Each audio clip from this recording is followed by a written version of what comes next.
Welcome to Just 10. Now we've only got 2 left and here is what we've learnt so far. All right guys, anyone know what commandment number 10 is?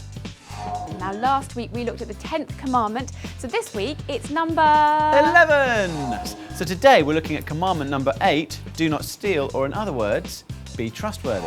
All right, well this commandment is actually do not commit adultery, which is, in other words... Be faithful! You got it. We're looking at commandment number 6, do not kill.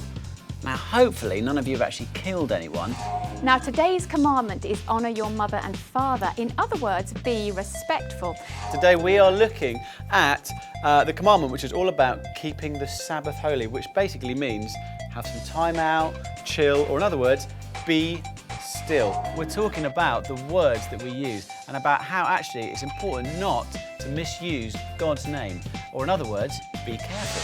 So this is commandment number 2, you shall have no other idols. Or in other words, be loyal. So Tim, have you got anything for us on the commandment being loyal?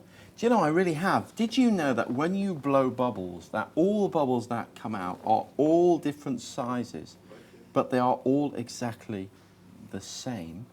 One good thing about bubbles is when they touch each other, they stick together. It's almost like they're really, really loyal and friendly to each other. Now, also, there's one other thing. I don't know if you know when you blow bubbles, but when you look closely at them, you can see your own reflection.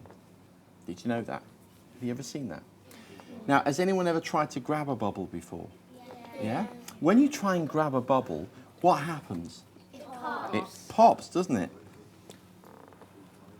If we grab a bubble, they pop. Because bubbles are very, very fragile. Yeah? They're not very strong. But look, if I blow these now, and I just grab one, this one doesn't burst. Look, it's completely solid. Did you see that? That's amazing. Look at this. Would you like to pass that round? Tim, that's brilliant. I want to show you something else. In my bag here, I went shopping today. Now, whenever I go and visit people, I never know if I'm going to have lunch with them. So I always bring with me my tomato ketchup because I never know. I love ketchup. What I'm going to do is I'm going to make my tomato ketchup completely disappear, right? So I'm going to put it in my bag here, like this. And it's completely gone. You don't really believe me, do you? Well, actually, it hasn't gone. Look, it's still here. But this time, it will completely disappear. You ready? And now, it's turned into some Pringles. Wow. Is that good? Yeah. Wow. Hang on, I know what you're thinking. What are you thinking? Are you thinking it? I'm thinking that I really like Pringles. Most people think the ketchup's gone inside here. Yeah, but it hasn't.